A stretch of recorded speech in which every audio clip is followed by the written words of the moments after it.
اراکین سینٹ نے لاہور میں خاتون سے بدسلوکی کے واقعے کی شدید الفاظ میں مذمت کی ہے۔ توہین مذہب کے جھوٹے الزامات لگانے والوں کے خلاف سخت کارروائی کا مطالبہ کر دیا۔ سینیٹرز کا کہنا تھا کہ لاہور جیسے افسوسناک واقعات سے ہمارا ملک اور مذہب بدنام ہوتے ہیں۔ لاہور میں خاتون سے بدسلوکی کے واقعے کی سینٹ میں گونج، اراکین کی شدید الفاظ میں مذمت۔ روبینہ خالد بولی معاشرے میں عدم برداشت اور جہالت پھیل رہی ہے۔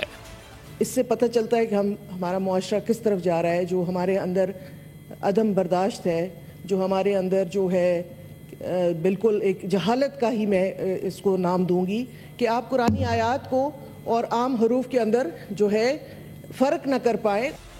فیصل صدواری نے توہین مذہب کے جھوٹے الزامات لگانے والوں کے خلاف سخت کارروائی کا مطالبہ کر دیا۔ کسی کے اوپر بھی جھوٹا الزام، خاص کر میرے نبی پاک صلی اللہ علیہ وسلم کا نام لے کے یا میرے دین کا نام لے کے کسی کے اوپر بھی اگر جھوٹا کوئی الزام لگائے تو اس پر سخت ترین سزا لگائی جائے۔ سعدیہ عباسی نے کہا واقعہ سنگین ہے، پاکستان کی توقیری کی۔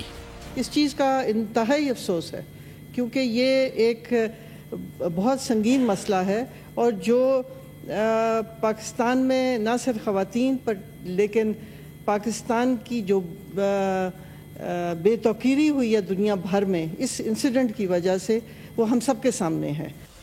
سینیٹرز کا کہنا تھا کہ اسلام تو امن و آشتی کا مذہب ہے۔ لاہور جیسے افسوسناک واقعات سے ہمارا ملک اور مذہب بدنام ہوتے ہیں۔ سبسکرائب کریں اور بیل دبائیں تاکہ کوئی خبر رہ نہ جائے۔